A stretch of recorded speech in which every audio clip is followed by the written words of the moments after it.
Bye-bye.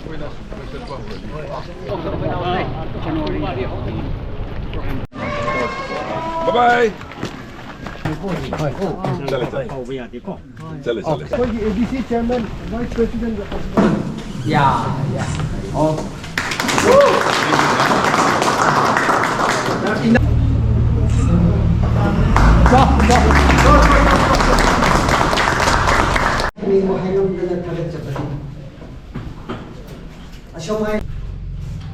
Asomay na amaga nung sinabagit mari cha thakmina nungai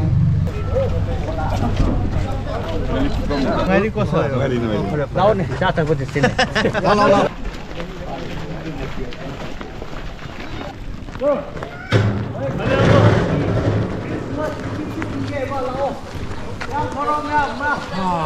Sida lao la.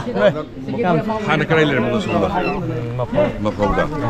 Ka karam sangya di dia. Sidi khangi dungai. Hoi. Ko ya wana kursilen mane ko. Oh, ai khange. Ai na hek pok pa yum da leiba phang da wai se. Madu da ge ngai ta balik ti. Ha ta ni ni han ji ko ko su lo ge ko. Mani ki ta ta mani. Conflict hai si pithribi gi jaga ayam da dum thui. Conflict. Adu aikoi si da su thoi ba conflict sina. Maram wa kan da aikoi changna ba ya da ba unna ba ya da ba. Adu di aikoi gi development gi process ya am na sok poi ga da ba. So why should not we think for this young generation?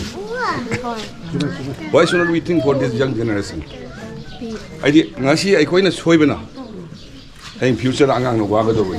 Adu na haloi ba koi mi am na gyan punna gyan tamin ra kan da both hill and valley ani punna gyan tamin ra kan da amna develop leiba equal development leiba state ama seminar si hai bagi adi khongsen thank you tang ahum dagi lagi conflict thoktan leiba sa thoktan hin ya da bugum leiba nuai ta mayam si Christmas na lak pasida andagi sei gi Christmas dagi isor gi thojal dagi forgive and forgiveness amana ama soi ba kya ko thonarga hana gumna tangdula ta leitaba koyi Manipur koina ba adugumna oiba oira suno waina isor da thonjabaga